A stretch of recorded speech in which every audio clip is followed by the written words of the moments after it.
بسم اللہ الرحمن الرحیم۔ السلام علیکم ورحمۃ اللہ وبرکاتہ۔ آج ہمارا موضوع ہے خاکہ۔ خاکہ ایک نثری صنف ہے۔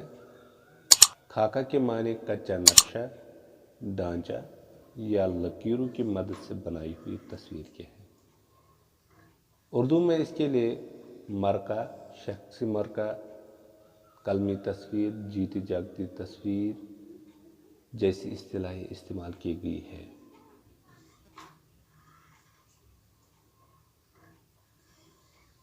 یہ تمام اصطلاحیں حقیقی شخصیتوں پر لکھے گئے خاکوں کے لیے مشتمل رہی ہے، لیکن ان اصطلاحوں کے مقابلے میں خاکے کی اصطلاح حقیقی اور خیالی دونوں شخصیتوں کے لیے عام طور پر قبول کر لی گئی۔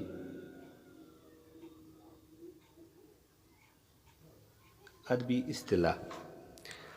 اصطلاح میں خاکہ سے مراد وہ تحریر ہے جس میں نہایت مختصر طور پر اشارے کنایے میں کسی شخصیت کا نام، نقشہ، عادات و اطوار اور کردار کو سیدھے سادے انداز میں مبالغے کے بغیر اس طرح پیش کرنا چاہیے کہ اس کی جیتی جاگتی چلتی پھرتی تصویر سامنے آ جائے، جبکہ صرف چلتی پھرتی تصویر ہی نہیں بلکہ جس کا خاکہ تحریر میں آتا ہے اس کے افکار و خیالات بھی ابھر کر ہمارے سامنے آتے ہیں۔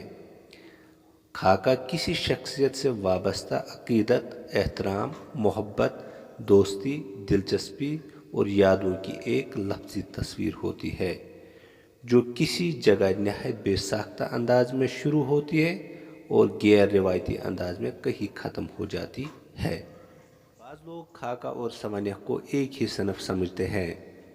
حقیقت میں یہ دونوں الگ الگ چیزیں ہیں۔ خاکہ جہاں کسی شخصیت کی جھلک پیش کرتا ہے، سوانح کسی کی زندگی کی تفصیلات پوری جزیات کے ساتھ پیش کرتا ہے۔ خاکہ میں یہ گنجائش نہیں ہوتی کہ شخصیت کے علمی فتوحات اور دوسرے تمام کارناموں کا جائزہ پیش کیا جائے، جبکہ سوانح میں اس کی پوری گنجائش موجود ہوتی ہے۔ سوانح پوری طوالت اور تفصیل کے ساتھ ممدوح کی شخصیت کو پیش کرتا ہے، مگر خاکہ میں ایسی غیر ضروری تفصیلات کی گنجائش نہیں ہوتی۔ اسی لیے خاکہ نگار کے لیے لفظوں کو برتنے کی حد تک کفایت شعار ہونا لازمی ہے۔ کسی کی سیرت نگاری میں مضحک پہلو کے عناصر ہو سکتے ہیں، لیکن خاکہ میں یا مرکہ میں اس کی گراں باری سے فن خاکہ نگاری کا توازن بگڑ سکتا ہے۔ اس لیے خاکہ نگار کو محتاط طریقے سے اپنے اسلوب پر قائم رہنا چاہیے اور اپنا اسلوب قائم رکھنا چاہیے۔